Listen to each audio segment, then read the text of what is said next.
Hello, and welcome to this week's Agronomy Update. I'm Holden Osmus, CCA agronomist at the Rake location, and today we're going to be talking about the thistle caterpillar. The thistle caterpillar is the larva stage of one of the most popular butterflies in the U.S., the painted lady. The painted lady butterfly actually migrates north from the southern U.S. and Mexico, and they tend to lay their eggs on high nectar producing plants. As you see these eggs develop into the larva stage, the larvae tend to feed on soybeans as well as over 300 plants in the United States. Throughout the growing season, the thistle caterpillar will have two separate generations. That means fully developing from the larva stage all the way to the mature butterfly.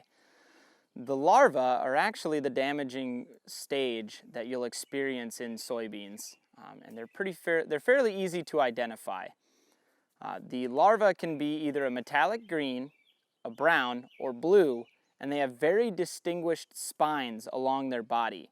The thistle caterpillar feeds on the leaves of your soybean plants, which robs from photosynthetic capabilities, ultimately lowering your yield. In the vegetative state, you're going to want to watch out for 30% defoliation before considering spraying. At this stage in the year, when we're going to be in the reproductive stage, trying to get those pods to set, 20% is the threshold.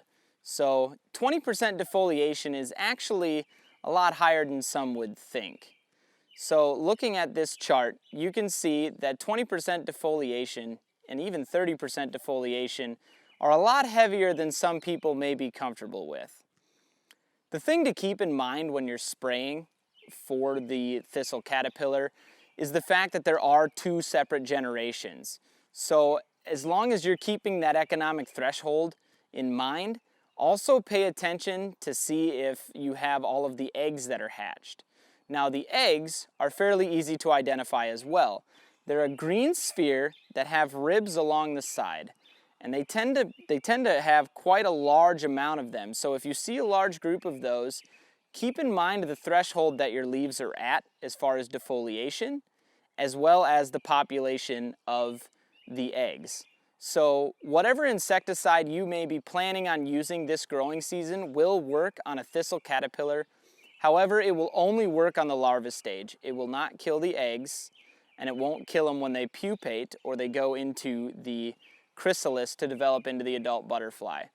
So as I said, as you're going out scouting, just make sure that there's a balance between the larva and the eggs. You want to have enough larvae to really make a damage on the next generation. When scouting your fields for thistle caterpillars, you'll want to walk along your field's edges and keep a close eye to see if there are thistles in the ditch. If you tend to find thistles in the ditch, odds are, if you are infested with thistle caterpillars, you'll find them in the field edges on your soybean plants.